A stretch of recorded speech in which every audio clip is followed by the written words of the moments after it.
आप सबका स्वागत है। और ये क्लास YouTube पर भी चल रही है और यहाँ अपने कक्षा में भी चल रही है। आज हम अपनी कक्षा में बात करेंगे, जैसा कि और उससे पहले मैं अपेक्षा करता हूँ आप सब ठीक है, YouTube वाले साथी भी एकदम अच्छे होंगे, उनके परिवार में और आप सबके परिवार में बहुत अच्छे होंगे सब लोग, ठीक है, ऐसी हम अपेक्षाएं करते हैं। तो अब हम, जैसे कि हमारी जो सीरीज चल रही थी, हमारी सीरीज यही कह रही है कि हमें बोर्ड से पहले किस तरीके से एक निश्चित समय सीमा के अनुसार तय करके हमें कुछ ऐसा करना है कि जैसे कि हम एक तो अपने परसेंटेजों में भी थोड़ा सुधार कर सकें और दूसरा हम ये भी कर सकें कि समय का सदुपयोग किस तरीके से करें, उनके बारे में हम आज बात करेंगे। जैसा कि आपको पता होगा, हमने हमारे सिलेबस को जिन भागों में विभाजित किया है उनके अनुसार निरंतर हम धीरे धीरे चल रहे हैं और हमें विश्वास है कि निश्चित समय के अनुसार हम कर लेंगे। आज हम बात करेंगे आर्थिक समझ हमारी कैसी होगी। आपकी 10वीं की किताब है अर्थशास्त्र के बारे में, उनके बारे में, और हम प्रयास करेंगे कि किस तरीके से हम 1 2 3 जितने भी पाठ हो सके समझने का प्रयास करेंगे। और ये विशेष तौर से किताब है ये अब, या फिर हमारा ये जो कालांश चल रहा है अभी, ये उस हिसाब से नहीं है कि हम पूरी किताब को ठीक तरीके से उस ढंग से लें जिस ढंग से कि हम सामान्य कक्षाओं में लेते हैं, लेकिन हमारा आज की कक्षा का टारगेट यही रहेगा, क्लास का टारगेट यही रहेगा कि हमें किस तरीके से इन पाठों का निष्कर्ष निकाला जाए। क्या निकाला जाए? निष्कर्ष। और उन निष्कर्षों में वे प्रश्न निकाले जाए जिससे कि हमें ये पता रहे या ये अनुमान लगा सके कि ये प्रश्न बोर्ड में आने योग्य है। वो प्रश्न कहाँ आने योग्य है? बोर्ड में। हम उन प्रश्नों के बारे में बात करेंगे, हम उन प्रश्नों के बारे में चर्चा भी करेंगे और इसके साथ साथ थोड़ा बहुत पाठ को समझते भी जाएंगे, जिससे कि हमारे हो सकता है कि थोड़ा सा कुछ इधर उधर अगर प्रश्न घुमा फिरा कर भी पूछें तो हम उस प्रश्न को छोड़ के नहीं आए कम से कम। बाकी इकोनॉमी, ऐसे हमारी 10वीं कक्षा तक की इकोनॉमी बहुत सरल है, इतनी कठिन इकोनॉमी नहीं है। हम अगर समझ जाएंगे ना, तो अगर पाठ का नाम समझ लिया इसका मतलब है कि हम थोड़े बहुत अपने विचार लगा सकते हैं। अगर हम अपनी भाषा में कहें तो हम अपनी भाषा में उत्तर दे सकते हैं इकोनॉमी में, क्योंकि यही है। जैसा कि हम आज विशेष तरीके से 2 पाठों के बारे में चर्चा करेंगे, एक पाठ विकास और दूसरा पाठ है आधुनिक भारतीय अर्थव्यवस्था में क्षेत्रकों की क्या भूमिका है। क्षेत्र की भूमिका है। अब क्षेत्रक अलग अलग, जैसे कि 3 क्षेत्रक अलग है, प्राथमिक, द्वितीयक, तृतीयक, और इसके साथ ही प्राथमिक, द्वितीयक और तृतीयक, और इसके साथ ही हम ये भी पढ़ेंगे कि इनके अलावा और कौन कौन सी चीजें हैं। हम स्वामित्व के आधार पर भी बात करने का प्रयास करेंगे कि किस तरीके से स्वामित्व के आधार पर अलग अलग 2 क्षेत्रकों में बांटा गया है, जैसे एक अपना कह सकते हैं, सार्वजनिक कह सकते हैं, और दूसरा क्या कह सकते हैं, निजी कह सकते हैं। इनके अलावा भी अगर हम बात करें तो एक हम पढ़ेंगे संगठित और असंगठित क्षेत्र। कौन सा क्षेत्रक? संगठित और असंगठित क्षेत्रक। उन क्षेत्रकों की भी क्या भूमिका है, कौन से क्षेत्रक हमारे लिए लाभदायक है और कौन से क्षेत्रक हमारे लिए हानिकारक है। हानिकारक का मतलब होता है हमारे लिए अच्छे नहीं है, ठीक तरीके से नहीं है। हम बात करते हैं कि संगठित क्षेत्रक अच्छे हैं, गवर्नमेंट का भी हक रहता है, सरकार के नियंत्रण में होते हैं, लेकिन असंगठित क्षेत्रक सरकार के नियंत्रण में नहीं होते हैं। हाँ, परोक्ष रूप से हो सकता है, लेकिन जो वेतन, जो सुविधाएं संगठित वाले व्यक्तियों को मिलती है वो बाकी वालों को नहीं मिलती है, जैसा कि किताब में कांताकार उदाहरण देकर बहुत अच्छे तरीके से आपको समझाया गया है। हम एक आपकी पुस्तक में एक बेरोजगारी के बारे में पढ़ते हुए एक लक्ष्मी नाम करके महिला का उदाहरण देते हुए हम समझेंगे कि किस प्रकार किताब हमें समझाने का प्रयास कर रही है। इसके साथ ही हम विकास के बारे में पढ़े तो विकास का नाम आते ही हमारी आत्माओं में सबसे पहले आती विकास वह प्रगति है जिससे कि देश की अर्थव्यवस्था को बढ़ावा मिलता है। देश की अर्थव्यवस्था को क्या मिलता है? लेकिन हमारा विकास का शब्द का अर्थ यही सीमित नहीं है, केवल इकोनॉमी मतलब केवल आर्थिक क्षेत्र ही विकास को बढ़ावा नहीं देता, बाकी बहुत सारे क्षेत्र, हम स्वास्थ्य की बात करें वो भी कहीं ना कहीं विकास को बढ़ावा देगा। अगर लोग स्वस्थ होंगे तो विकास होगा कि नहीं होगा? सब बीमार होंगे तो विकास कौन करेगा बताओ? अगर लोग शिक्षित नहीं होंगे तो विकास कौन करेगा? क्योंकि लोगों को एक दूसरे की भाषा को समझने का भी प्रयास नहीं होगा, वे भाषा को समझने में भी सक्षम नहीं होंगे। तो इसका मतलब है कि विकास का अर्थ तो बहुत बड़ा व्यापक है। विकास का अर्थ तो क्या है? बहुत ही व्यापक है। उस व्यापक अर्थ को हम समझने का थोड़ा सा प्रयास करेंगे। इसके साथ ही हम लास्ट इस पार्ट में विकास की धारणता के बारे में भी पढ़ेंगे। कुछ हम सरकार के द्वारा ऐसी योजनाएं चलाई गई है जो योजनाएं हमें लाभ पहुंचाती है, उनके बारे में भी पढ़ेंगे। जैसे कि महात्मा गांधी ग्रामीण गारंटी रोजगार गारंटी अधिनियम 2005 है। 625 जिलों के बारे में जो जो बातें की, हम उन ठीक तथ्यों को समझते हुए आगे बढ़ेंगे। इसके साथ ही हम साक्षरता के बारे में पढ़ेंगे।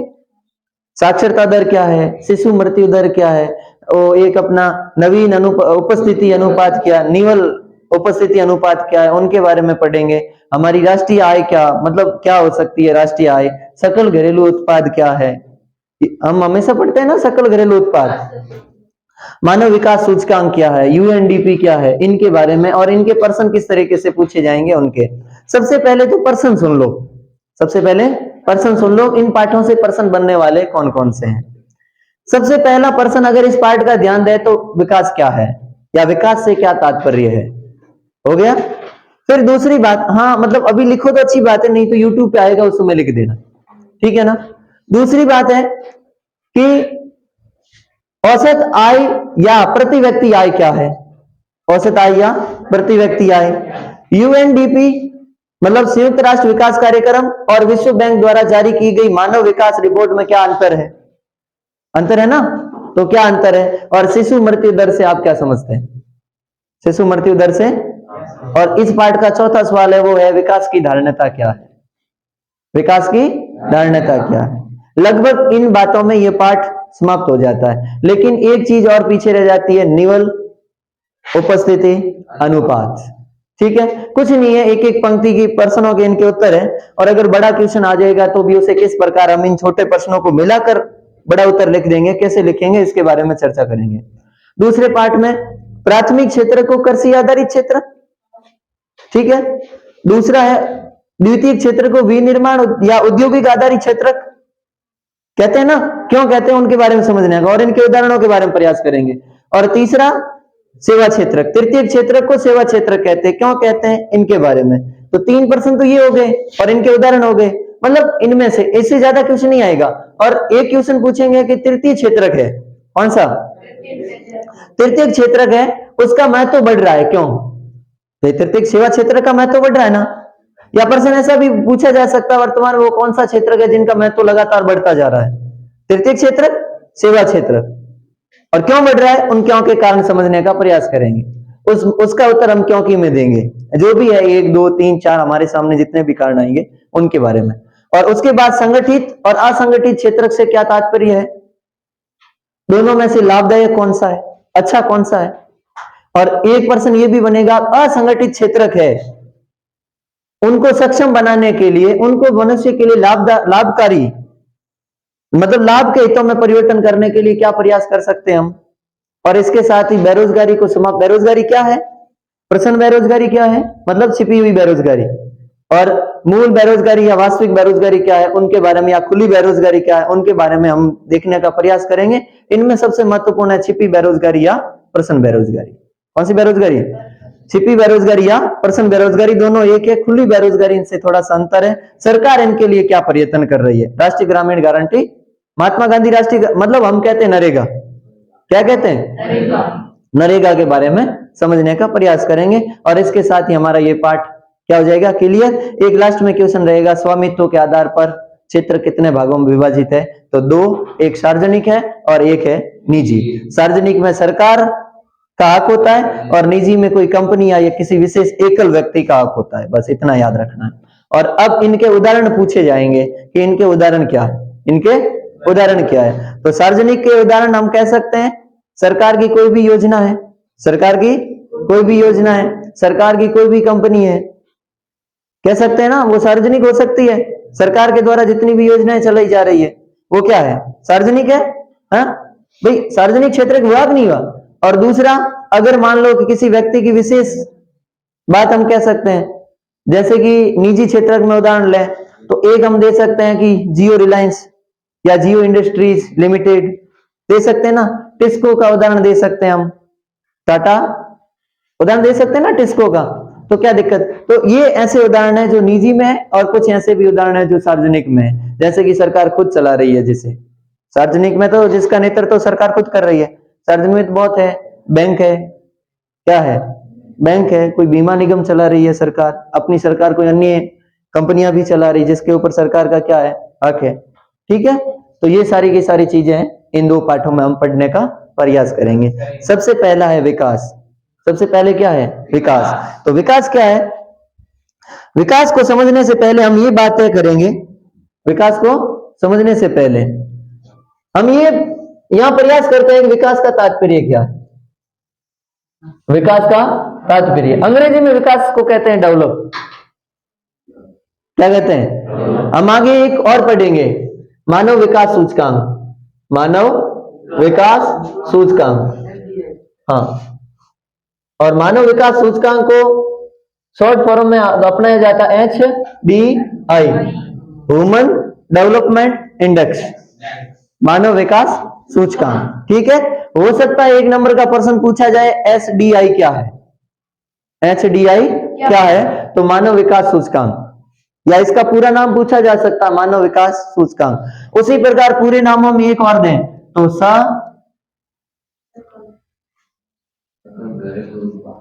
इसका पूरा नाम क्या है, सकल घरेलू उत्पाद, सकल घरेलू उत्पाद।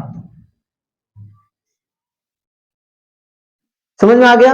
एक पूरे नाम को पूछा जाएगा UNDP, UNDP क्या है भाई, UNDP संयुक्त राष्ट्र विकास कार्यक्रम, संयुक्त राष्ट्र विकास कार्यक्रम, संयुक्त राष्ट्र विकास कार्यक्रम।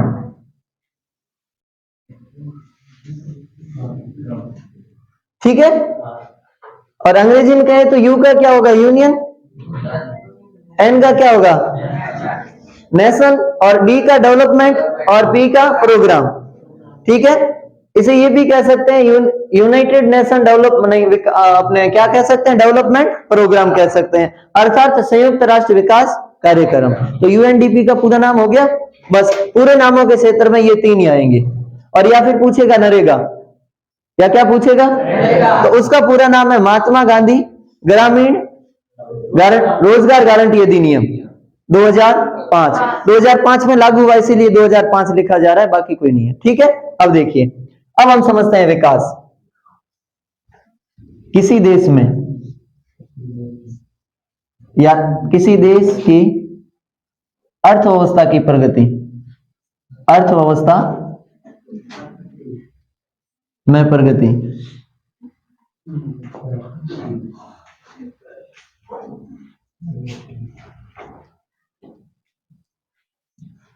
विकास का सूचक है।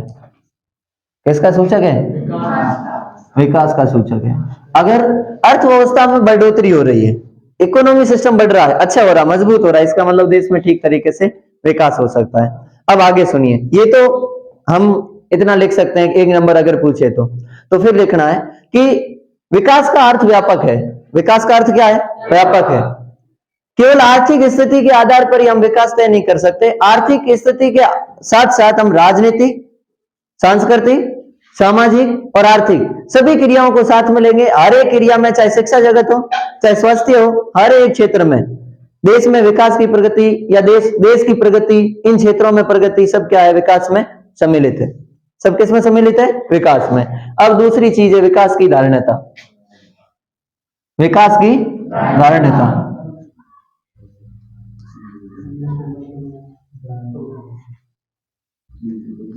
क्या है भाई विकास की धारणता। अब देखो, एक हम पढ़ते हैं कि सतत पोषणीय विकास क्या है, पढ़ते हैं ना सतत पोषणीय विकास दूसरी किताब में, कि विकास ऐसा हो जिससे कि आगे आने वाली पीढ़ियों के लिए, मतलब हम भी काम कर सकें और आने वाली पीढ़ियों के लिए भी सुरक्षित बचा सकें।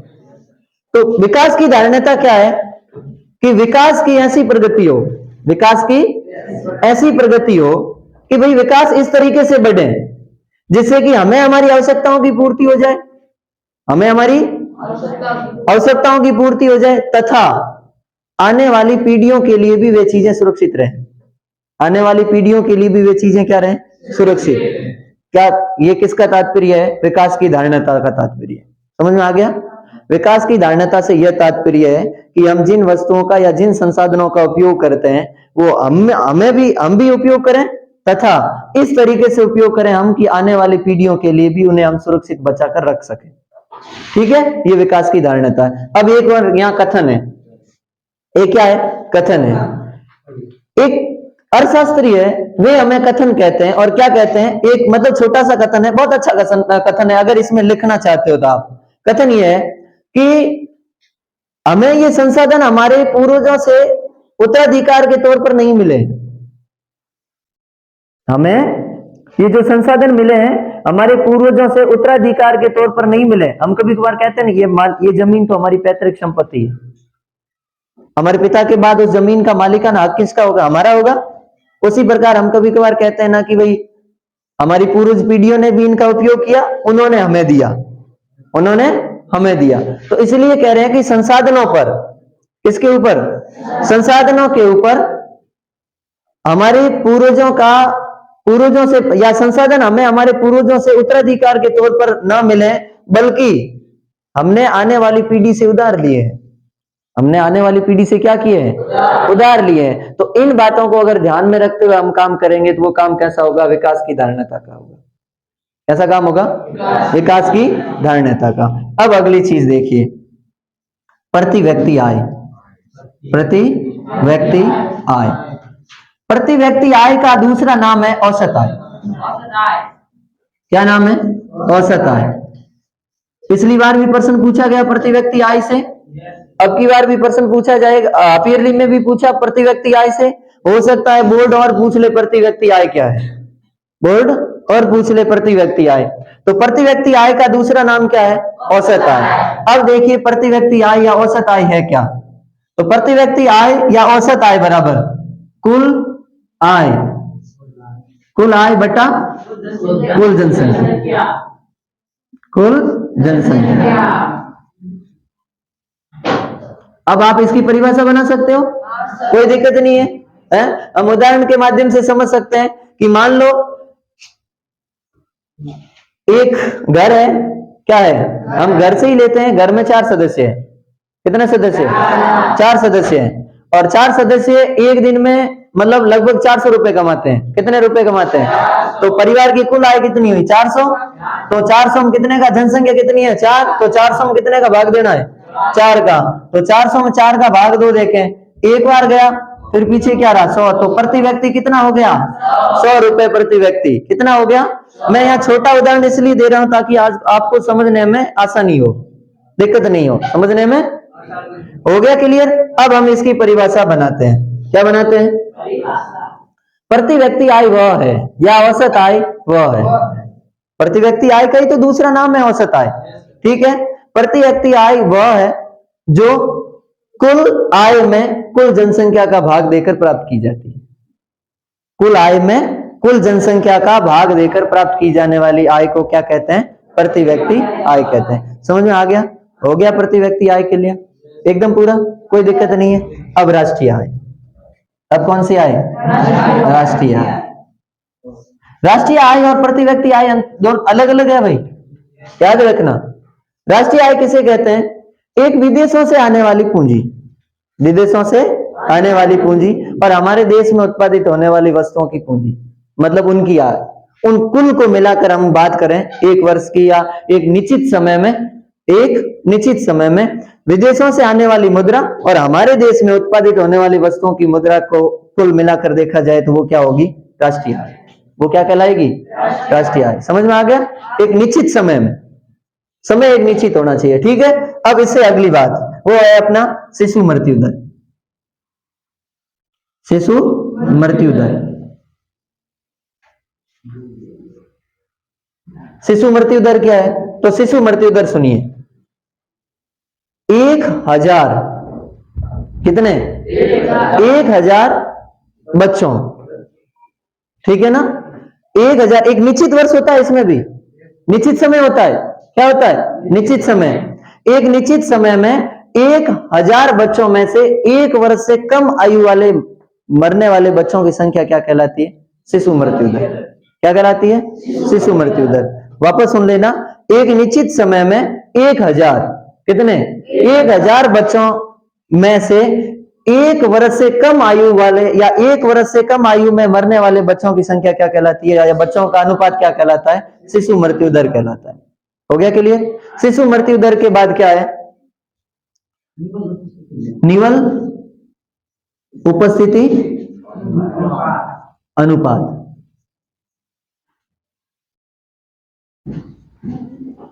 क्या है? निवल उपस्थिति अनुपात। क्या है भाई निवल उपस्थिति अनुपात? निवल अनुपस्थिति अनुपात है 13, 14, 15 जो भी है, लगभग 14, 15 वर्ष के वे बच्चे जो विद्यालय जाते हैं, कुल संख्या में जितने 13, 14, 15 वर्ष के बच्चे जितने भी है, उनकी पूरी जो संख्या है, उन संख्या में जो बच्चे 13, 14 या 15 वर्ष की आयु में स्कूल जाते हैं, उनका भाग देकर जो प्राप्त आने वाली संख्या है वो क्या है? निवल उपस्थिति अनुपात। हो गया क्लियर? हो गया ना? ठीक है। अब रही है साक्षरता। क्या रही है? साक्षरता। क्या है भाई साक्षरता? साक्षरता समझिए, साक्षरता दर 7 वर्ष या कितने वर्ष? 7 वर्ष या उससे अधिक, 7 वर्ष या उससे अधिक आयु वाले 7 वर्ष या उससे अधिक आयु वाले व्यक्ति, 7 वर्ष या उससे अधिक आयु वाले व्यक्ति जो किसी एक भाषा को पढ़ या लिख सकता है, जो किसी एक भाषा को पढ़ या क्या कर सकता है? लिख सकता है, उनका अनुपात क्या कहलाएगा? साक्षरता दर कहलाएगा। क्या कहलाएगा? हो गया क्लियर? कोई दिक्कत नहीं यहां तक तो है? लगभग आपकी किताब में प्रश्न बनने वाले यहां से, छोटे क्वेश्चन यहां से बन जाएंगे, छोटे क्वेश्चन तो यहां से बन जाएंगे। अब एक बड़ा क्वेश्चन बनेगा, प्रति व्यक्ति आय, मतलब यूएनडीपी और विश्व बैंक और यूएनडीपी दो ही अपना अलग अलग हिसाब से प्रति व्यक्ति आय जारी करते हैं ना, नहीं अपने मानव विकास रिपोर्ट, ठीक है। एक हम देखते हैं साथियों, एक आपको पूछा जा सकता है, एक आपकी किताब आया है भाई, पिछले आंकड़े हैं 2017 के 18 के आंकड़े हैं, उसमें पूछा गया है कि भारत से भी ज्यादा संपन्न किसे बताया गया है? श्रीलंका को। किसे बताया गया? लेकिन अब ऐसी स्थिति है नहीं, अब ऐसी स्थिति है नहीं, अब स्थितियों में परिवर्तन हो गया। हम ये जानते हैं कि श्रीलंका में बीच में सरकार का किस प्रकार से पतन होता है और किस तरीके से जनता क्या कर देती है, आंदोलन कर देती है, उनकी मुद्रा में भारी गिरावट आती है। तो अब ऐसा तो है नहीं, अगर प्रश्न पूछने वाला हो सके करंट से थोड़ा जुड़ा हुआ है तो ये क्वेश्चन तो नहीं पूछे, ये प्रश्न तो नहीं पूछे, लेकिन फिर भी किताब में आया हुआ है, अगर पूछ ले तो भारत से भी उस समय के हिसाब से सक्षम कौन था? श्रीलंका, प्रति व्यक्ति आय में। किसमें? प्रति व्यक्ति आय में। हम एक चीज और पढ़ते हैं, जैसे कि विकास की बात करें तो वहीं केरल में विकास की दर 2 लाख के आसपास, हरियाणा में वगैरह, केरल में कितनी है? 2 लाख के आसपास, और बिहार में 38,000 प्रति व्यक्ति आय कितनी है? 38,000 केवल। बिहार इतना पिछड़ा राज्य है। वहीं शिशु मृत्यु की बात करें तो हरियाणा पीछे है। कौन सा पीछे है? देखो एक केरल ने जो मॉडल अपनाया ना, केरल आज साक्षरता में सबसे आगे है, लिंगानुपात में भी सबसे आगे है। 1000 लिंगानुपात क्या होता है ये भी सुन लो, 1000 पुरुषों के पीछे स्त्रियों की संख्या लिंगानुपात है। 1000 पुरुषों के पीछे स्त्रियों की संख्या क्या कहलाती है? लिंगानुपात। अब लिंगानुपात में भी 1000 पुरुषों के पीछे 1000 प्लस महिलाएं हैं केरल में, लेकिन भारत के बाकी किसी भी राज्य में इतनी नहीं है। यहां तक हम भी 126, 27, 28 तक अटके, नहीं 100 क्या 926, 27, 28 तक अटके पड़े। हम भी इतने आगे नहीं है, हमारे भी 130 से कम है, और पूरे भारत का भी 130 से कम है, मतलब औसत देखे तो, लेकिन केरल का ज्यादा है। तो केरल का जो मॉडल अपनाया गया है तो वो सरकार प्रयत्न कर रही है पूरा देश अपनाए, और सरकार इनमें कुछ कुछ भागों में या कुछ कुछ क्षेत्रों में सक्षम भी हो रही है, सफलता भी प्राप्त कर रही है, लेकिन अभी हमें और मेहनत करने की आवश्यकता है। अब एक चीज बताऊं मैं आपको, सरकार जितने भी कदम उठाती है उन कदमों में सबसे महत्वपूर्ण भूमिका कौन निभाते हैं? हम। तो जब तक मानव सरकार के साथ कंधे से कंधा मिलाकर या किसी योजना को पूर्ण रूप से प्रत्यक्ष तरीके से अपना पूरा सर्वस्व समर्पित नहीं करेगा, तब तक विकास होना संभव नहीं है। इसलिए हमारी बहुत मेहनत की आवश्यकता है विकास में, और हमारी महती भागीदारी होनी चाहिए विकास में, तभी हम किसी एक देश को सक्षम बना सकते हैं। अब आप कहोगे कैसे सर, तो हम ये बात कर सकते हैं, भाई शिक्षा को बढ़ावा देना है, सरकार बहुत सारी गवर्नमेंट स्कूल है तो लगा देगी, लेकिन हमारे माता पिता अगर हमें स्कूल भेजने में सक्षम ही नहीं है, अगर वे स्कूल भेजने में मना कर रहे हैं, तो सरकार के स्कूलों में कौन पढ़ेगा? आपको पता है कि हर 1 किलोमीटर या 2 किलोमीटर के बाद गवर्नमेंट स्कूल बनी हुई पहली से 5वीं, अब तो हर 7, 8, 10 किलोमीटर के बीच सीनियर सेकेंडरी स्कूल बनी हुई है, गवर्नमेंट बनी हुई है कि नहीं? उसके बावजूद भी मैं एक आंकड़े पढ़ रहा था, आपके किताब में आंकड़े बताए गए हैं कि लमसम अपने 6 वर्ष से लगाकर 21 वर्ष या 18 वर्ष के उम्र में जितने भी बच्चे हैं, उन बच्चों की कुल संख्या का 51% व्यक्ति ही पढ़ रहे हैं। तो बाकी वाले बच्चे कहां हैं? बाकी वाले बच्चे किसी परिस्थितियों के कारण काम कर रहे हैं, वे पढ़ नहीं रहे हैं। और हम इनका उदाहरण आगे लेंगे कि सरकार किस प्रकार से एक भूमिका बढ़ाएगी, हम इनको कैसे सक्षम करेंगे इन चीजों को। तो अब हम कल्पना कर सकते हैं कि इतना कुछ होने के बावजूद भी इस उम्र की जनसंख्या में इतनी जनसंख्या, उनके 51% बच्चे ही तो क्या कर रहे हैं? स्कूलों में जा रहे हैं, बाकी वाले बच्चे नहीं पढ़ रहे। तो ऐसा क्या है? गरीबी है। ऐसा क्या है? कारण क्या? गरीबी है, बेरोजगारी है, और तो कोई कारण हो ही नहीं सकता। भाई गरीबी तो है, गरीबी के कारण माँ बाप अपने बच्चों को स्कूल में ना भेजकर क्या करते हैं? या तो कमठा मजदूर बनाते हैं, भाई झाड़ी पे भेजते हैं कमठा मजदूर के लिए, या किसी काम पर भेजते हैं, उद्योग धंधों में भेजते हैं। हालांकि गवर्नमेंट ने मना कर रखा है, आर्टिकल 23 और 24 आर्टिकल 24 बात करता है कि 14 वर्ष से कम आयु वाले बच्चों को नहीं भेजा जाए, बात करते हैं ना। उसके बावजूद भी भेजा जा रहा है, क्योंकि लोगों की मजबूरी है, लोगों की मजबूरी है, नहीं करे तो खाए क्या, कमाए क्या। तो इन्हें कैसे दूर किया जाए? अगर हम इन सब माध्यमों को दूर करने में सफल हो गए, इसका मतलब है कि हमारा विकास भी अच्छा हो जाएगा। अब एक चीज सुनाऊं, मैं ये पूरी बात क्यों कह रहा था आपको। अब एक बात करें विश्व बैंक की, किसकी? विश्व बैंक। और एक बात करते हैं यूएनडीपी, संयुक्त राष्ट्र विकास कार्यक्रम, संयुक्त राष्ट्र विकास कार्यक्रम। अब देखिए 2019 में, कब? देशों को भी 3 श्रेणियों में बांटा गया है। एक समृद्ध या शक्तिशाली या विकसित देश, दूसरे विकासशील देश, और तीसरे निम्न देश या गरीब देश या अविकसित देश। निम्न देश, गरीब देश या अविकसित देश। अब सुनिए, एक चीज बताऊं मैं आपको कि 2019 का आंकड़ा है। कब का? 2019 का। अमेरिकी डॉलर के अनुसार, मैं यहां यूएस डॉलर लिख रहा हूं, अमेरिकी डॉलर के अनुसार जिनके पास 49,300 डॉलर प्रति व्यक्ति आय है, जिसकी 49,300 जिनके पास प्रति व्यक्ति आय है, मतलब इतना डॉलर है, तो वो विकसित श्रेणी में आएंगे। किसकी श्रेणी में? विकसित श्रेणी में, ठीक है। और जिसके पास 2500 है या उससे कम है, 2500 डॉलर से भी कम, वो आएगा निम्न या अविकसित श्रेणी में। निम्न या अविकसित श्रेणी, ये देश अविकसित है। सी बड़ा ही आएगा ना, अविकसित है। क्या है? अविकसित, हाँ छोटा आएगा। और फिर बाद में एक है अपने देश की उस समय कितनी है? 6700 डॉलर। कितने डॉलर? और 6700 डॉलर, इसका मतलब अपना देश कैसा है? विकासशील। कैसा देश है? समझ में आ गई तीनों बातें? आ गई ना? है? अब देखो, ये डॉलर के आधार पर जो जारी करती है प्रति व्यक्ति आय, वो कौन करती है? विश्व बैंक। तो विश्व बैंक प्रति व्यक्ति, यानी अपने जो विश्व बैंक है, मानव विकास रिपोर्ट, मानव विकास रिपोर्ट, इससे पहले एक प्रश्न ये बनता है कि मानव विकास रिपोर्ट कौन जारी करती है? तो विश्व बैंक भी जारी करता है, यूएनडीपी संयुक्त राष्ट्र विकास कार्यक्रम भी जारी करता है।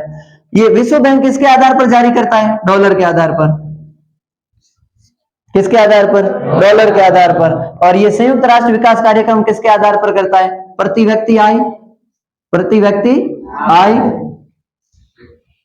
आय और क्या? शिक्षा और स्वास्थ्य, शिक्षा व स्वास्थ्य सेवा, इनको मद्देनजर रखते हुए ये क्या करता है? मानव विकास रिपोर्ट जारी करता है। विश्व बैंक से श्रेष्ठ मानव विकास रिपोर्ट जारी कौन करता है? संयुक्त राष्ट्र विकास कार्यक्रम। तो अब इससे श्रेष्ठ क्यों है? तो अंतर क्या है देखिए, विश्व बैंक क्या करता है? डॉलर पर जारी करता है। तो सभी की मुद्राएं डॉलर हो नहीं सकती, और सभी मुद्राएं डॉलर के समान भी नहीं है, सभी मुद्राएं डॉलर के समान भी नहीं है। दूसरा हम कह सकते हैं कि विश्व बैंक पर पूर्ण रूप से नियंत्रण किसका है? अमेरिका का। पूर्ण रूप से नियंत्रण किसका है? अमेरिका का, क्योंकि विश्व बैंक और अंतरराष्ट्रीय मुद्रा कोष पर विटो लगाने का अधिकार किसे है? अमेरिका को है। तो हमें इसलिए भी संशय है कि अमेरिका हो सकता है ठीक तरीके से नहीं करे, लेकिन संयुक्त राष्ट्र विकास क्रम इनमें सभी देशों की भागीदारी होती है और इसमें केवल और केवल एक बात को लिया जाता है, डॉलर को, लेकिन इसमें प्रति व्यक्ति आय को, शिक्षा को और स्वास्थ्य सभी सेवाओं को साथ में लिया जाता है, सभी साथ में चलती है। इसलिए एक की अपेक्षा दो हो तो अच्छा होता नहीं होता भाई? एक व्यक्ति के विचार से कोई नियम लागू करे, एक व्यक्ति के विचार से क्या करे? नियम लागू करे, और एक उसी नियम को 3, 4 या 5 व्यक्तियों के विचारों से निकाल कर उसके बाद लागू करे, तो उपयुक्त कौन सा रहेगा? 3, 4 व्यक्तियों के आत्मा से या विचारों से निकला हुआ जो नियम है वो अच्छा रहेगा कि नहीं रहेगा? बस उसी प्रकार है, ये इन दोनों में अंतर है। ठीक है, इसके साथ अपने पहले पार्ट के जितने भी महत्वपूर्ण सवाल है वो सब क्या हो जाते हैं? पूरे। बस ये अपना विकास पहला पार्ट है वो क्या हो गया? अपना कंप्लीट हो गया। अब दूसरे पार्ट की बात करें। दूसरी बात है प्राथमिक क्षेत्रक। ठीक है, कौन सा क्षेत्रक? प्राथमिक क्षेत्रक। प्राथमिक क्षेत्र की बात करें तो सबसे पहले प्राथमिक क्षेत्र, फिर द्वितीय क्षेत्र, फिर तृतीय क्षेत्र। तीनों के अन्य नाम क्या क्या है और तीनों के उदाहरण। सबसे पहली चीज तो यही पढ़ेंगे हम, ये प्राथमिक क्षेत्र,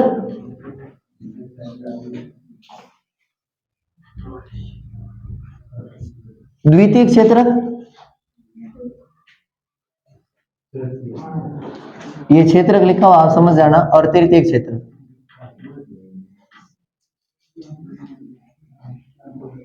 अब देखिए अन्य नाम क्या है, सुनिए।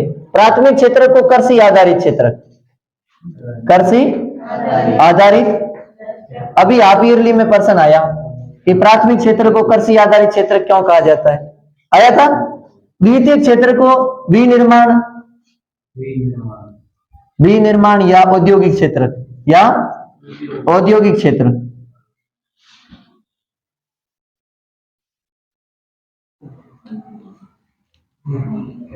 ठीक है, और तृतीय क्षेत्र को सेवा क्षेत्र।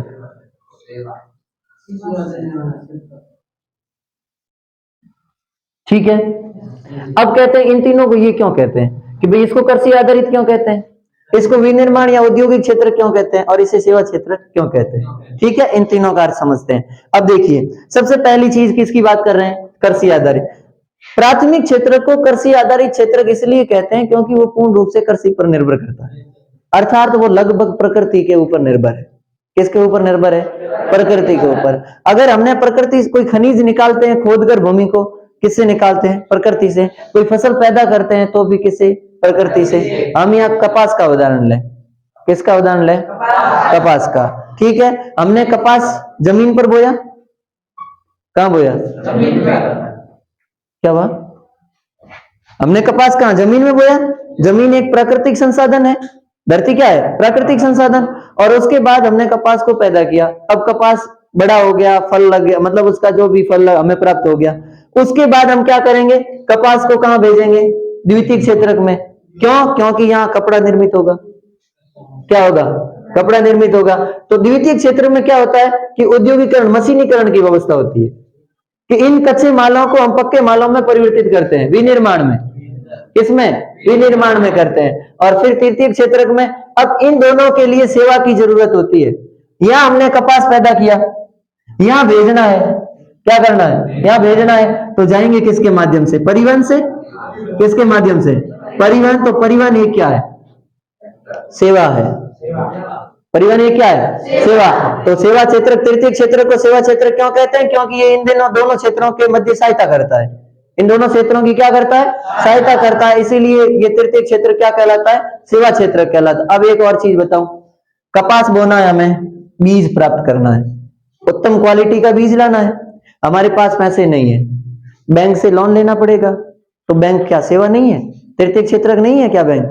बैंक हमें सेवा प्राप्त करवाता है, इसीलिए तो तृतीय क्षेत्र को क्या कहते हैं? सेवा क्षेत्र। तीनों की परिभाषा समझ में आ गई, तीनों का अर्थ को क्यों कहते हैं। अब देखो, अब इनका उदाहरण देखते हैं। हो सकता है ऐसे पूछ लेंगे प्राथमिक क्षेत्र का उदाहरण, तो देखिए कृषि,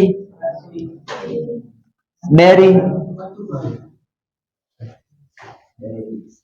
मत्स्य, मत्स्य पालन वगैरह होता है ना, हाँ पालन। तो ये क्या दो पूछेंगे अपने, बाकी ज्यादा नहीं पूछेंगे। ये पशुपालन आदि, ठीक है। दूसरे में गन्ने से शक्कर का निर्माण, किसका निर्माण, शक्कर का निर्माण, हाँ चीनी, चीनी वो जो आप मानते हो वही। और क्या, और एक अपने कपास से, कपास से क्या, कपड़ा निर्मित करना,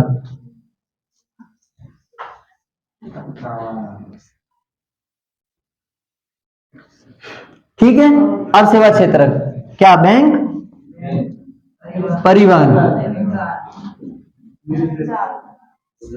संचार, ठीक है। इसके साथ ही इंटरनेट, ये आज वाले जितने संचार के जितने भी साधन है ना, इंटरनेट वगैरह जो आदि, इंटरनेट, ठीक है। मोबाइल वगैरह सब इसमें ही आएंगे सेवा क्षेत्र में। इसके साथ दर्जी, धोबी, नाई, नाई आदि, ये सभी कौन से क्षेत्र में आएंगे, क्योंकि ये भी किसी न किसी व्यक्ति को सेवा ही देते हैं। दर्जी कपड़े धोने में सहायता उपलब्ध करवाता है, नहीं माफ कीजिए, कपड़े सिलने में, धोबी कपड़े धोने में, और नाई किसमें, बाल काटने में सहायता उपलब्ध करवाता है, नहीं करवाता। तो ये सारी की सारी चीजें क्या करवाती है, सेवा देती है, क्या करती है। और इसीलिए इन क्षेत्रों को क्या कहा जाता है, सेवा क्षेत्र कहा जाता है, कहा जाता है नहीं कहा जाता। तो हो गया क्लियर। हाँ अब देखिए इससे और एक चीज पढ़ते हैं। अब हम देखते हैं कि सेवा क्षेत्र का महत्व क्यों बढ़ रहा है। महत्व बढ़ने के कारण, महत्व बढ़ने के कारण, देखो अगर ऐसा कोई प्रश्न पूछे, 2 नंबर का पूछे 2 कारण लिख देना, 3 नंबर का पूछे 3 कारण लिख देना, 4 का पूछे 4 लिख देना। लेकिन अब 4, अब आप कहोगे कि 4 कारण तो लिखेंगे तो 5-6 पंक्तियों में आ जाएंगे। तो उस समय आपको क्या सेवा क्षेत्र के बारे में पहले बताना, सेवा क्षेत्र है क्या, सेवा क्षेत्र है क्या, उसके बाद उनके कारणों का क्या करना, वर्णन करना। अब एक चीज बताऊं मैं आपको, गप्पे नहीं लगानी है, गप्पे नहीं लगानी, और एक ही कारण को दूसरा कारण नहीं बनाना है, एक ही कारण को दूसरा कारण नहीं बनाना है। क्यों नहीं बना, क्योंकि क्योंकि होता कभी कभार क्या होता है कि हम कहते हैं कि हमने बहुत अच्छा लिखा, इतने पेज भर के आए, नंबर नहीं मिले। नंबर नहीं मिलने का कारण क्या, हमने पहले ही कारण को वापस दूसरे कारण में दबाया। और एक चीज बताऊं, जिस समय नहीं आए तो फिर खाली भी नहीं छोड़ना, जिस समय सवाल नहीं भी आए छोड़ना नहीं है।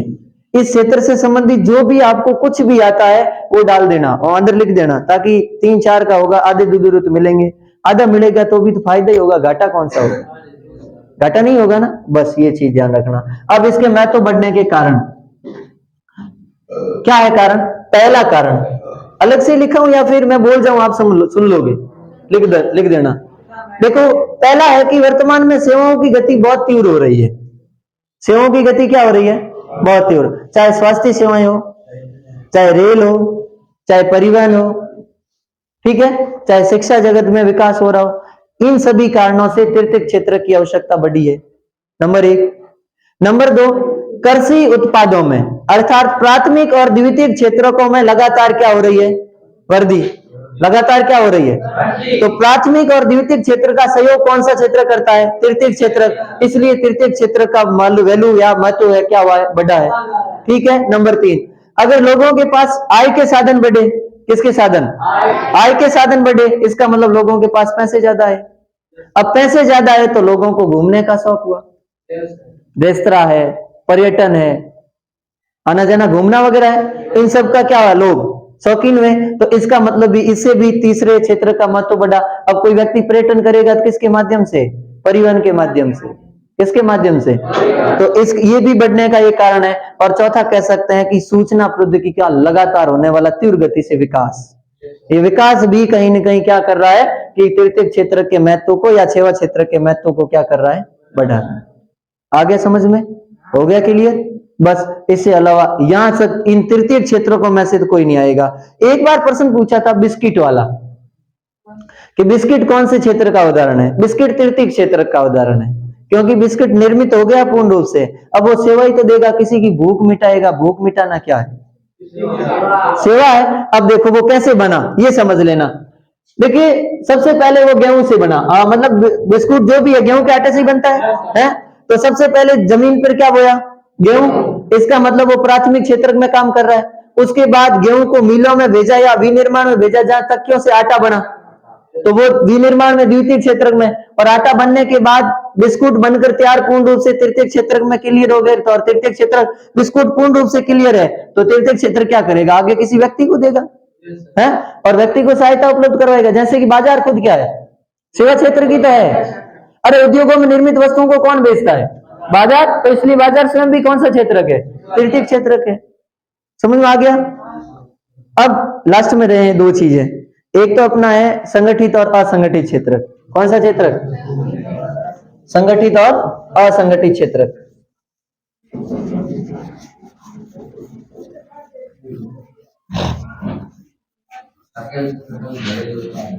हाँ, एक सकल घरेलू उत्पाद रह गया।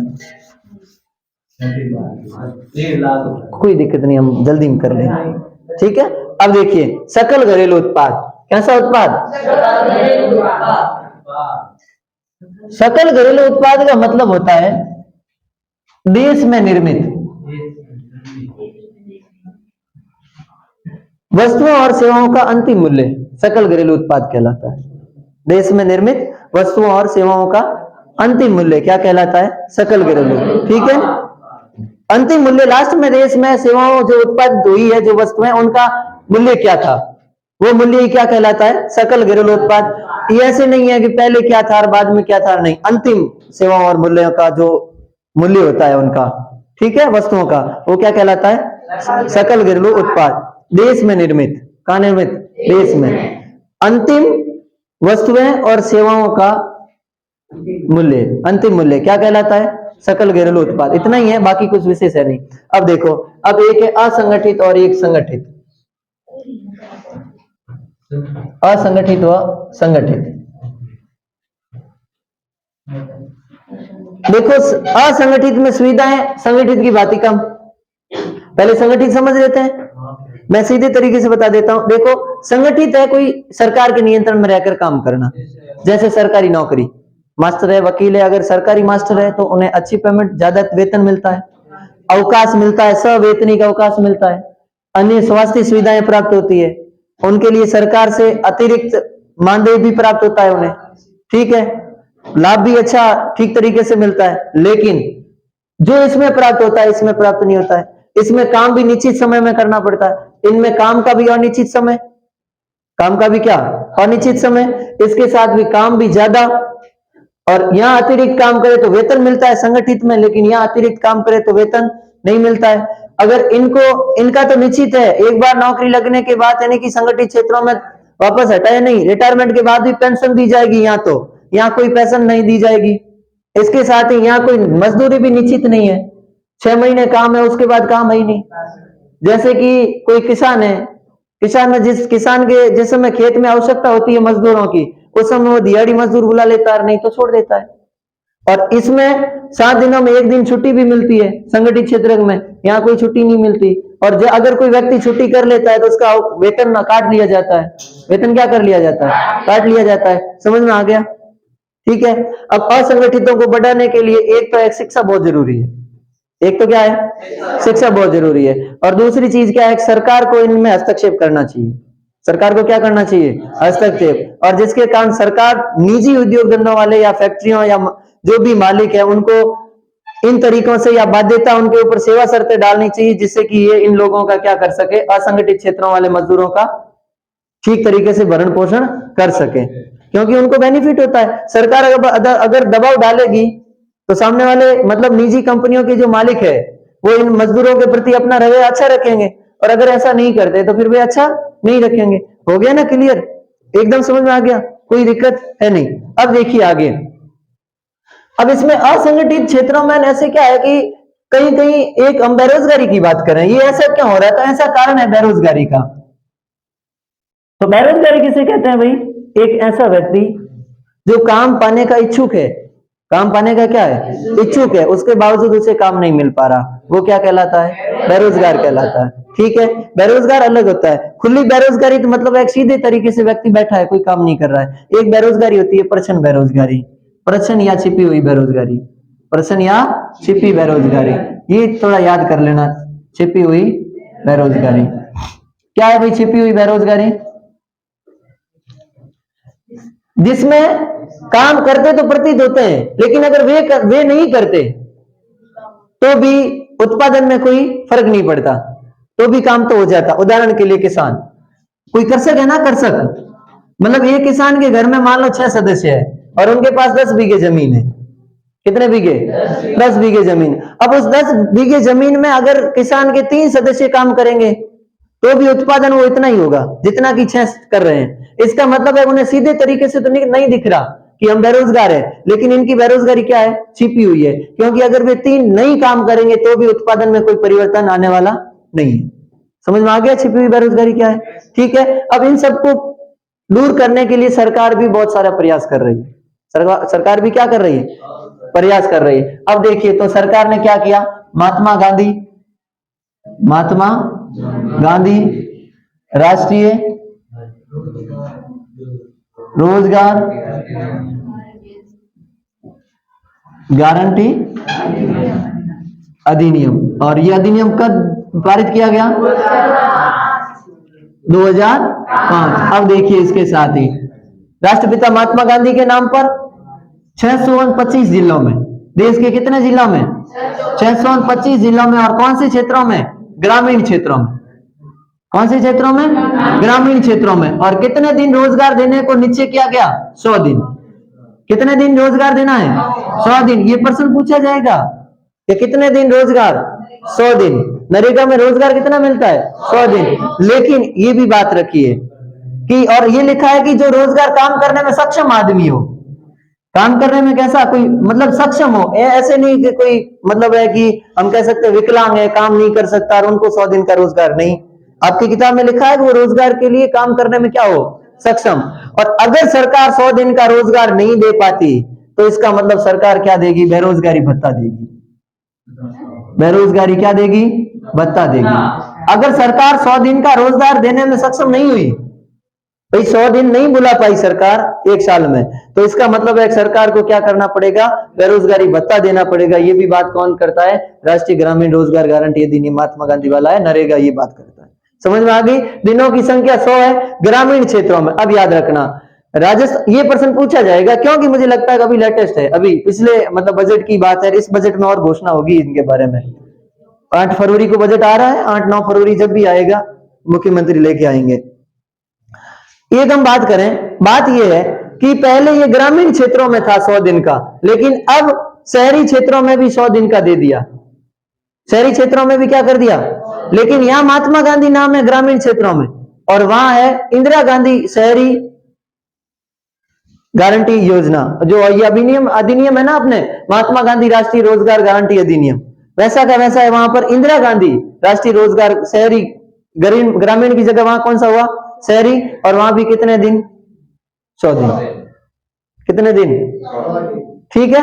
तो अब शहरों में देने, भारत का एकमात्र राज्य है अभी, राजस्थान पहला राज्य है जो शहरों में भी 100 दिन की क्या कर रहा है? गारंटी, 100 दिन का रोजगार देने की गारंटी दे रहा है कि भाई हम शहरों में भी 100 दिन का रोजगार देंगे। समझ में आ गया? हो गया क्लियर? अब लास्ट है कि स्वामित्व के आधार पर, किसके आधार पर? स्वामित्व के आधार पर। ये इसमें मतलब मैंने ये उदाहरण दिया नहीं है कि संगठित में अपने उदाहरण नहीं, अपने कृषि वाला है इसमें प्रश्न या छिपी बेरोजगारी में। इसमें लक्ष्मी का है, किसका? लक्ष्मी का उदाहरण। मतलब उदाहरण दो या नहीं दो, आप भले किसी अन्य व्यक्ति महिला का नाम लिख सकते हो, इसमें अपने कांता वगैरह इनका नाम आएगा। ठीक है। अब देखो कि स्वामित्व के आधार पर बेरोजगारी मतलब स्वामित्व के आधार पर क्षेत्रक या क्षेत्रकों के प्रकार दो है, एक है सार्वजनिक और दूसरा है निजी। सार्वजनिक और दूसरा है निजी। सार्वजनिक में क्या होता है? सरकार का हक होता है, सरकार के नियंत्रण में चलता है, ठीक है, जिसमें सभी लोगों का एक समान महत्व है। और निजी में क्या होता है? किसी विशेष एकल व्यक्ति या किसी व्यक्ति, एक कंपनी का, या तो उसका मालिक कोई विशेष व्यक्ति हो और या कोई एक कंपनी हो, वो क्या होगा, निजी की बात करेगा, निजी क्षेत्र की। और निजी क्षेत्र के उदाहरण मैंने अभी आपको दे दिए थे शुरुआत में, टिस्को है, ठीक है, उसके साथ ही जियो है, इंडस्ट्री मतलब जियो इंडस्ट्रियल लिमिटेड है अपने, या जियो रिलायंस वगैरह, मुकेश अंबानी का नाम हमेशा लेते हैं ना, तो फिर इनके जितने भी ये सारे के सारे इसमें चलेंगे, ठीक है। इसके साथ ही अपना पाठ हो जाता है यहाँ तक पूरा। आज इतना ही, बाकी हम अपने अगले कालांश में जब भी हमें समय मिलेगा तो हम उसमें बात करेंगे, ठीक है। मुझे आशा है कि आपको ठीक तरीके से समझ में आ गया होगा। एक बार घर जाके और वीडियो देख लेना वापस, ठीक है। किताब को थोड़ा सा देखते रहना, हमें विश्वास है कि इससे बाहर नहीं आएगा, हमें विश्वास है कि इससे बाहर नहीं आएगा। और इससे अधिक हम लास्ट में मतलब फरवरी में, कब, मतलब वो टेस्ट सीरीज चलाएंगे, उसके माध्यम से हम जरूर चर्चा करेंगे और उनके बारे में हम आपको पेपरों के माध्यम से भी देखेंगे किस तरीके से हमारा सफल प्रयास हो सकता है, ठीक है।